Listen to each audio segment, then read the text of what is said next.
Olá, pessoal! Então, os princípios e fundamentos do web design, né? Primeiro, o que é esse tal do web design? O web design, a gente pegar, design projeto. Web, projeto web, né? O site web, site da internet. Então, projeto de uma página web, de um sistema web, de um portal web, de um e-commerce. Então, qualquer projeto de um e-commerce. Assim como todo software, assim como um banco de dados, né, um software, um aplicativo para smartphone, um aplicativo desktop, ele tem um processo de desenvolvimento, ele passa por um processo de desenvolvimento, ou seja, tem algumas etapas que devem ser realizadas. O desenvolvimento de um website, ele segue a mesma ideia. Ou seja, não é apenas eu falar assim, eu vou criar um site e já começar a criar as páginas em HTML. Não, não é assim. A gente tem todo um processo para desenvolver um site, assim como um aplicativo, né? O processo de desenvolvimento de um software, a codificação, é apenas uma das etapas. Deve ter umas 4 ou 5 etapas além do processo de codificação, tá? Então, a gente usa o processo de projeto de web design para definir várias técnicas e métodos para projetar um bom site, para que o site realmente seja útil para quem for usar, tá? Útil e objetivo, porque talvez a gente implemente um monte de coisa que nem vai ser usado, tá? Então, essa é a ideia, realmente projetar o site para não, para que esse site seja usado da melhor maneira. E aí, o que acontece? Vamos pensar no projeto de um site como um projeto de uma casa. Fica muito mais em conta, é muito mais barato, muito menos trabalhoso a gente corrigir o projeto, corrigir ali no período de projeto, de concepção do projeto, do que depois que eu tiver feito o HTML, o CSS, programado lá na linguagem PHP, por exemplo, criado já o banco de dados. Então, é muito mais fácil eu projetar antes e depois começar a fazer a hora que eu tiver certeza do que realmente tem que ser feito, do que eu começar a fazer e não saber direito o que tem que ser feito, certo? Então, esse é o principal objetivo do web design, tá? E aí, o web design tem aí esses objetivos, né? Projetar a estética da interface do site e projetar um site funcional, ou seja, como que o usuário vai interagir com esse site, quais funcionalidades esse site vai ter. Esse site vai permitir envio de e-mail? Esse site vai permitir cadastro de um cliente? Eu criar uma conta nesse site? Esse site vai ter apenas informações descritivas? Ele vai ser um site de notícia? Como que eu vou manter essas notícias? Como que eu vou atualizar essas notícias? Eu vou ter um gerenciador de conteúdo para controlar essas notícias? Então, isso tudo faz parte do projeto funcional do site.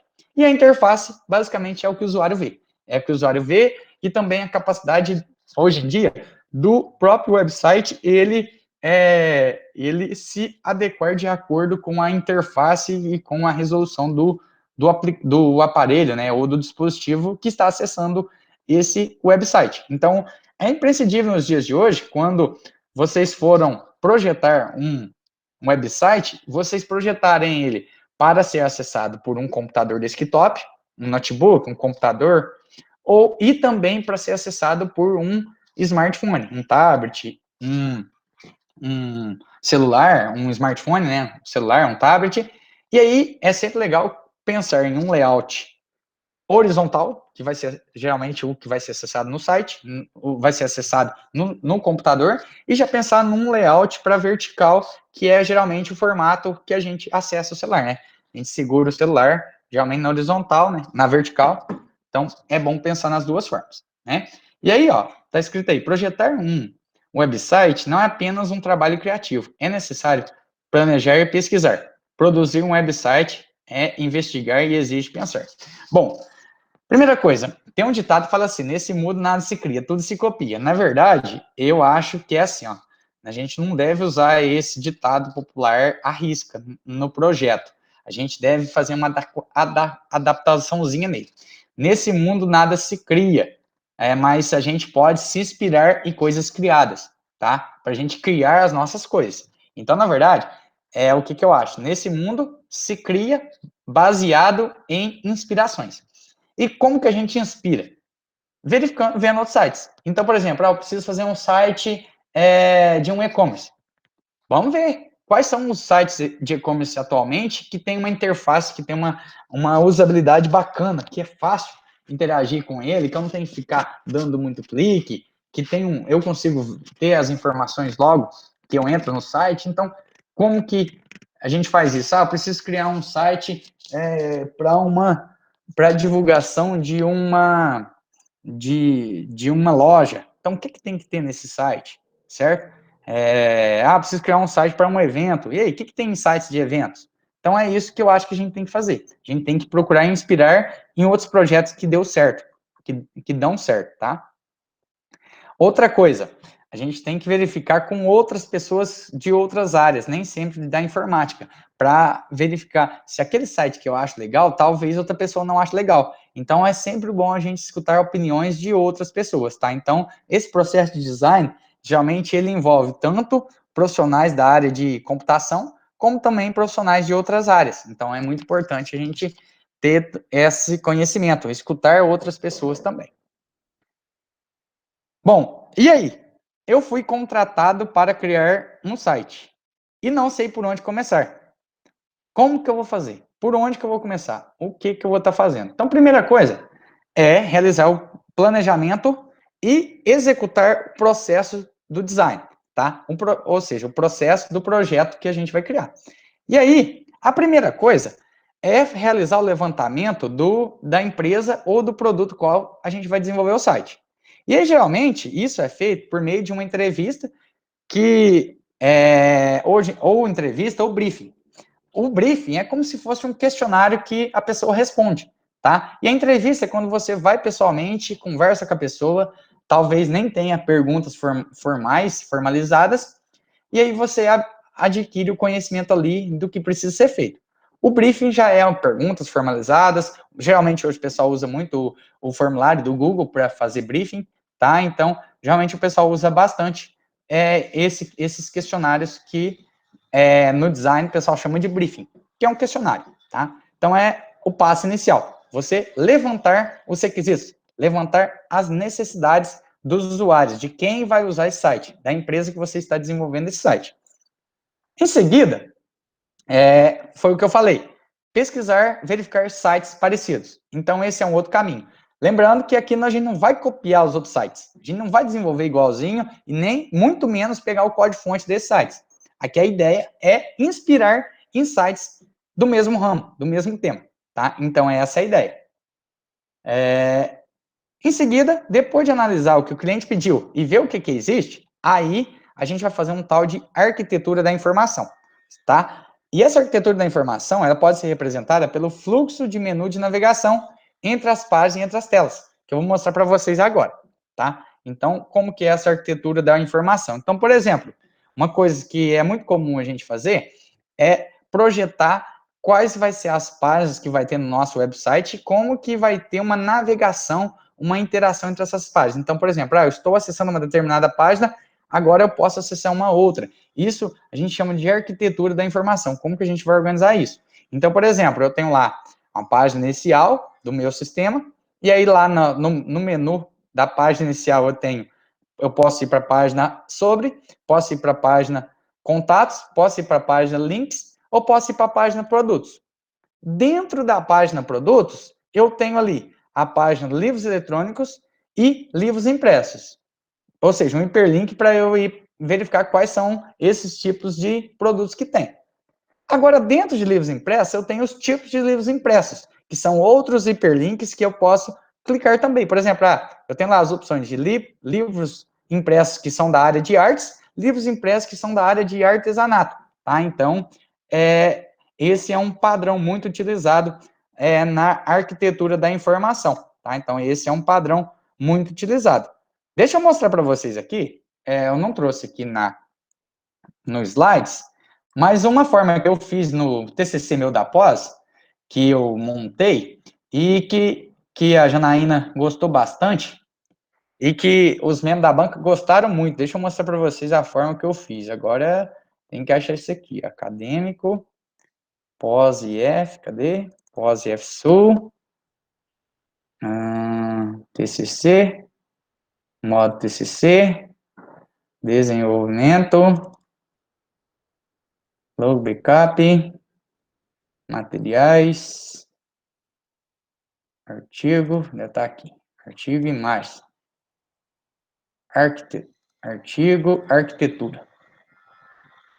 Esse aqui foi para explicar a arquitetura do meu sistema que eu fiz, o que tinha no meu sistema, as tecnologias que eu usava no meu sistema, isso foi a arquitetura. Isso aqui é conteúdo portal. Navegação entre as partes. Aqui, ó. Eu fiz duas formas. Eu fiz primeiro usando o Google. Não sei se você já ouviu falar desse site de diagramas. Chama Google. Aí eu fiz lá, ó. Tem a tela de login. Aí tem, assim que você logar, você entra numa tela de dashboard. Aí tem a opção de sair. Aí lá tem esses menus para acessar as outras páginas, tá? Eu desenvolvi um sistema de controle de eventos no meu TCC da pós que eu fiz. Esse aqui vai ficar mais fácil. Aqui eu fiz no PowerPoint. Não, foi no Google Apresentações. Eu fiz isso aqui. Então lá tinha uma tela de login. Assim que logava, ia para a página de início, que era a minha dashboard. Aqui tá mais certo. A dashboard. Aí na dashboard tinha um menu e aí eu poderia acessar a área de tarefas, de agendas ou tarefas. Aí eu poderia acessar os eventos. Dentro de eventos eu tinha os serviços do evento, ou seja, as coisas que aconteciam no evento. Eu tinha uma aba de clientes também, para cadastrar clientes, uma aba para cadastrar fornecedores, uma para cadastrar tipo de serviço, tipos de eventos, e uma para cadastrar usuários do sistema. E ali também no menu eu tinha a opção de sair. Então isso aqui foi tipo uma engenharia da informação que eu criei, mas na verdade eu chamei de navegação entre as páginas. Então foi muito elogiado. Também é um outro padrão bacana que pode ser usado, tá, pessoal? A navegação entre as páginas, tá? Depois, se alguém quiser, eu posso até passar esse material aqui também para servir de base para vocês. Aí, tem um planejamento, após você realizar essa arquitetura da informação, entra na parte depois que fizer essa arquitetura, a gente vai fazer o esboço para o site.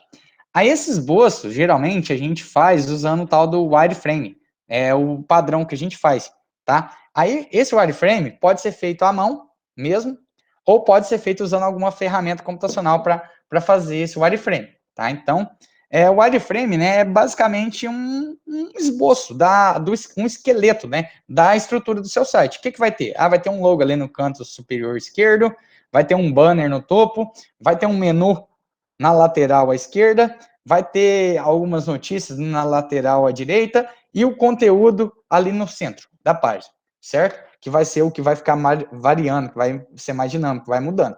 Então, esse é o tal do wireframe.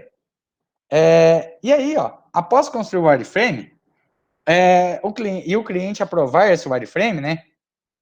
Aí a gente passa para a parte de layout das páginas, certo? Deixa eu ver.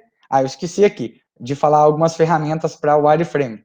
Tem algumas ferramentas que a gente pode usar para criar o wireframe. Tem o Adobe XD, que a gente pode usar. Tem o Pencil, também, que é uma ferramenta que a gente pode usar. Tem eu esqueci o nome agora, de uma outra ferramenta.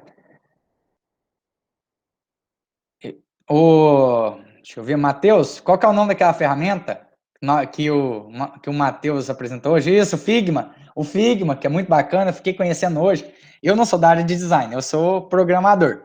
Sei um pouco de front-end, mas o meu forte é back-end. E o web design mesmo, eu sou horroroso. Photoshop, CorelDRAW, eu sei o básico do básico. Aí tem o Figma também, que é uma ferramenta muito legal que o pessoal está usando um projeto. O Matheus Ferreira está participando de um projeto junto comigo e com o Juvencio. Lá o pessoal está usando o Figma. E tem o Pencil também. Tem o Adobe XD ou XD também, outra ferramenta bacana. Alguém conhece mais alguma ferramenta para gerar wireframe? De diagramação? Ou de wireframe? Além dessas?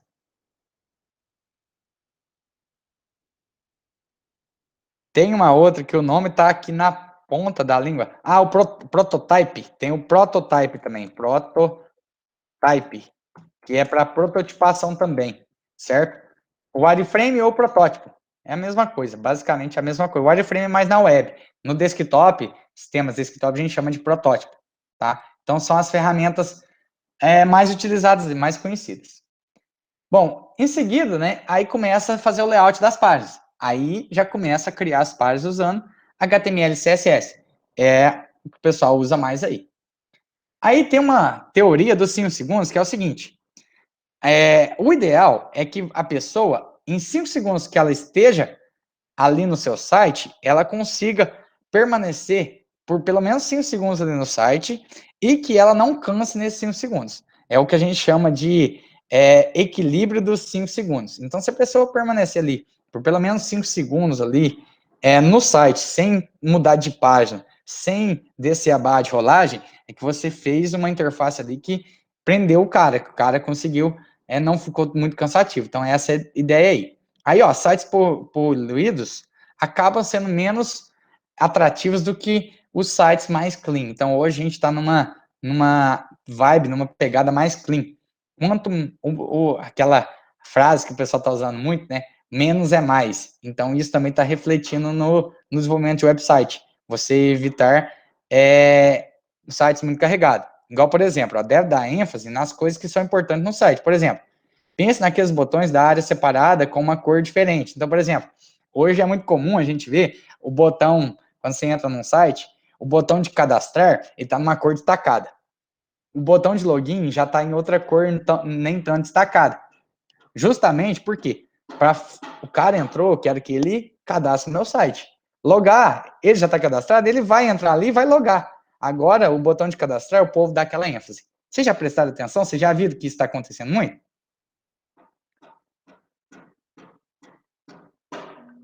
Já observaram isso? Começa a ver os sites aí, depois vocês vê.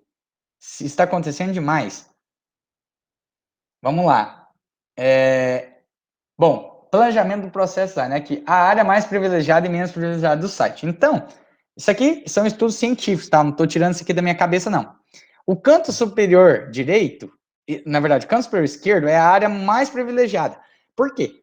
A gente tem aquela, principalmente a gente do lado ocidental, né? A gente tem aquela de sempre pensar por onde que eu começo a escrita. A gente é treinado, né? Tudo começa no canto superior esquerdo.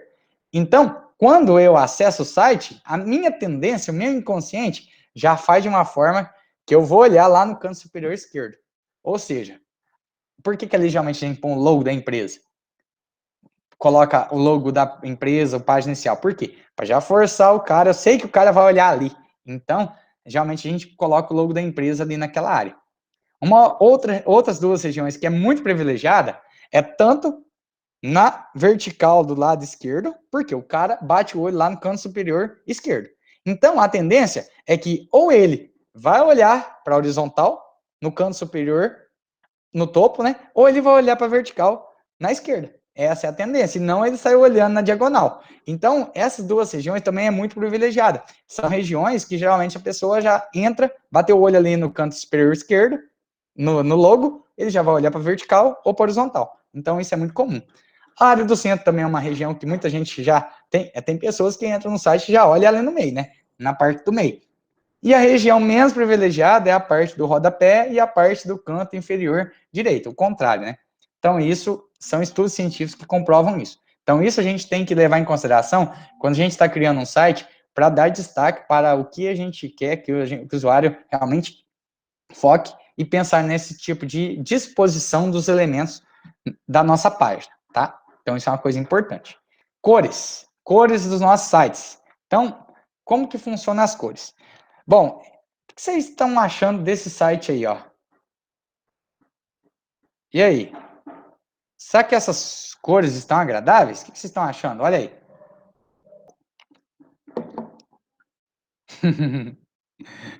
Tá top, né, Matheus?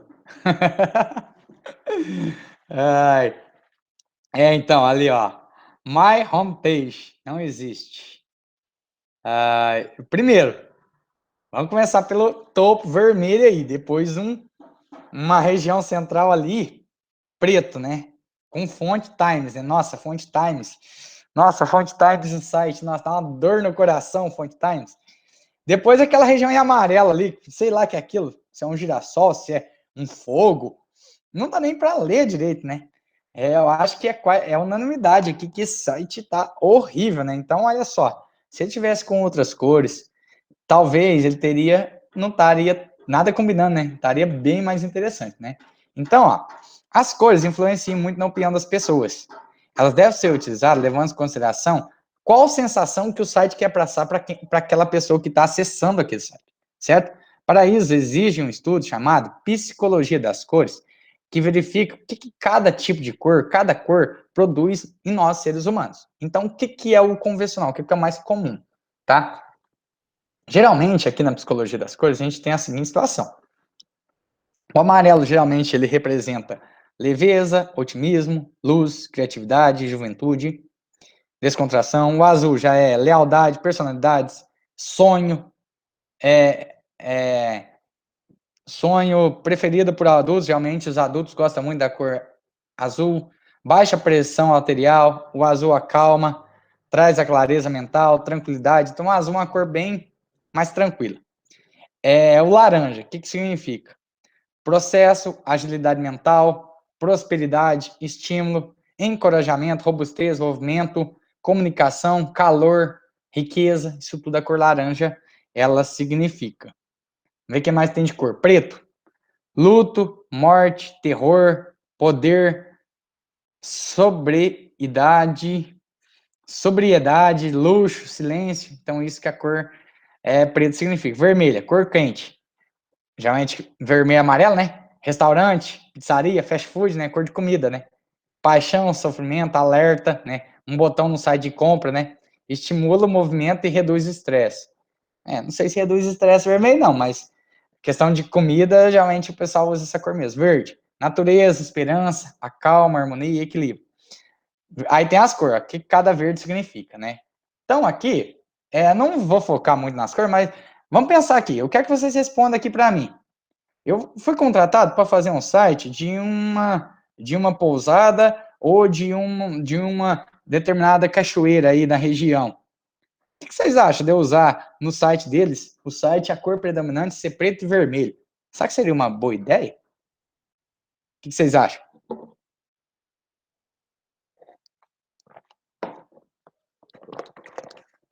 Tô achando que agora todo mundo foi almoçar.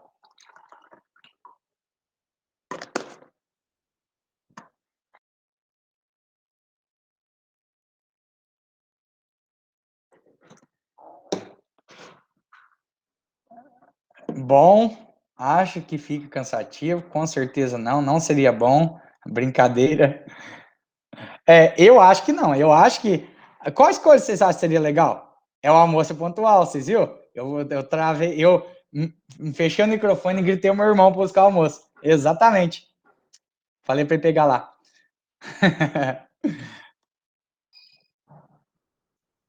Que cor vocês acham que ficaria legal? O que vocês acham?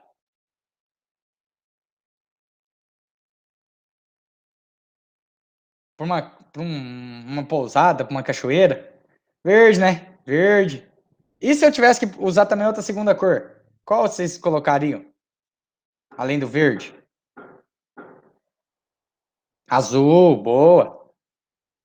Marrom. Marrom, tem terra, né?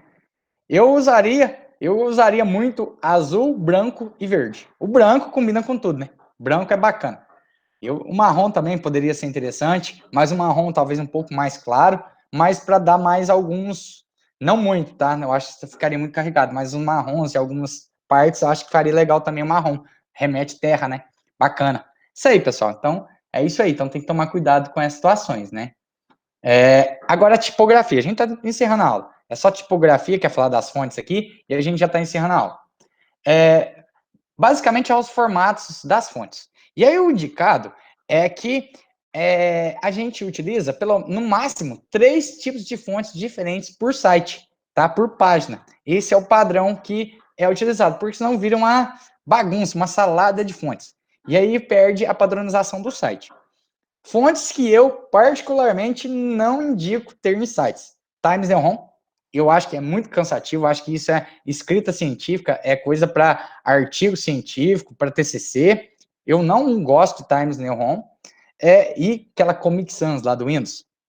Comic Sans, aquela fonte lá. Eu também não gosto de maneira alguma. E se você não gostar das fontes padrões, usa o Google Fontes. Lá tem um monte, mais um monte de fonte disponível gratuitamente para ser usado, certo? Escreve aqui para mim, por favor, qual tipo de fonte vocês gostam? Qual que é o tipo de fonte aqui que vocês gostam mais? Só para a gente ter uma noção. E o que vocês acham de Times New Roman? O que vocês acham de Times New Roman? Você acha, Gustavo, que Times New Roman fica legal para site? O que você acha? Ou você acha que é mais só para arquivo do Word? Depende, né? Eu acho que para um documento, eu acho bacana o Times New Roman. Para documento de texto. Arial eu não gosto dessas fontes serifadas, né? Eu acho que eu tô em um slide aqui que eu falo de fonte serifada, né? Essas fontes, igual a Times, né? Eu não gosto muito para web. Essas fontes serifadas é que tem, tipo, uma pontinha, né? Ali, ó. Por exemplo, no D, ó. Aí tem umas pontinhas, ó. Aqui no V, ó. Aí tem o V e tem tipo, um tracinho em cima. Isso chama fonte serifada. Aí tem as fontes sem serif, né? Que é, por exemplo, a Arial. Eu já acho menos cansativa para web, para ler no computador, em um site. É as fontes sem serifa, né? Que é os tracinhos em cima da fonte. E aí tem as fontes de scripts, né? Por exemplo, tem a Courier New, tem a Consolas, que são fontes de script, que é outro tipo de fonte, também bastante conhecida. Tem as fontes de display ou fontes de objetos, de desenhos, né? Então, que cada letra significa uma coisa. Então, essas aqui geralmente quase não se usa, né? Então, tem esse tipo aqui de fonte. Então, é basicamente isso. Eu, particularmente, eu gosto de fontes sem ser serifada. Eu gosto desse tipo de fonte para site, tá? Mas isso aqui pode ser, por exemplo, aqui, ó, por exemplo, você quer colocar um destaque em algo no seu site, você pode usar, então, um Times New Roman, pode usar uma fonte mais serifada, uma fonte personalizada um pouco diferente.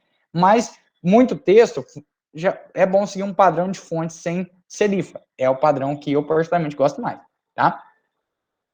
Agora, só para terminar a aula, a gente está no slide 24 e 28, então está acabando. Uso de imagens em sites. Então, o uso de imagem deve tomar muito cuidado. Por quê? Imagem, primeira coisa, a gente tem que tomar cuidado com o direito autoral. Verificar se essa imagem é de autoria própria. Se eu tirei a foto, se eu criei a imagem lá no Corel, beleza, pode usar tranquilamente. Agora, tome cuidado com imagens na internet, pego da internet, tá? Porque pode ser que aquela imagem não tem direito autoral, ela não está ali gratuitamente, que qualquer pessoa pode usar. Então tem que tomar cuidado a respeito disso. Porque a maioria das imagens que está no Google, elas não são gratuitas, então a gente tem que tomar cuidado com isso, tá? Mas existem vários sites que disponibilizam imagem gratuita para a gente. Então é possível a gente usar imagens gratuitas que está disponível na internet. Outra coisa que a gente tem que tomar cuidado com as imagens é em relação à resolução e à qualidade dessas imagens. Porque a imagem é algo pesado. E quando eu estou abrindo uma página da web, essa página está vindo de um servidor. Então, eu estou fazendo download do arquivo HTML, download do arquivo CSS, talvez download do arquivo JavaScript. E se tiver imagem, eu tenho que fazer o download dessas imagens para ser exibida no meu site.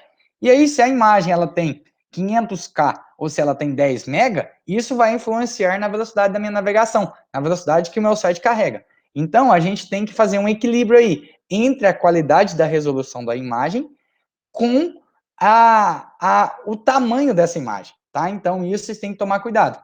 Aí até o Gabriel chamando atenção aqui, ó, o Photoshop tem como exportar, né, a imagem para o formato web, né? Salvar como formato web, se eu não me engano, algo do tipo, né? Salvar para web, isso.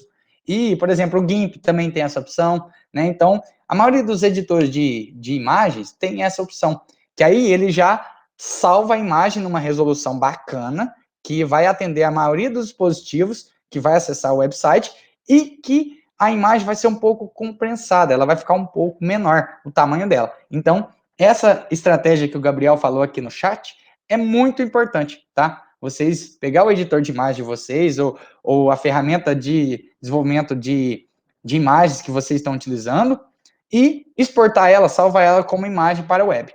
Bacana? Obrigado pela dica aí, Gabriel. Muito boa a dica. Show.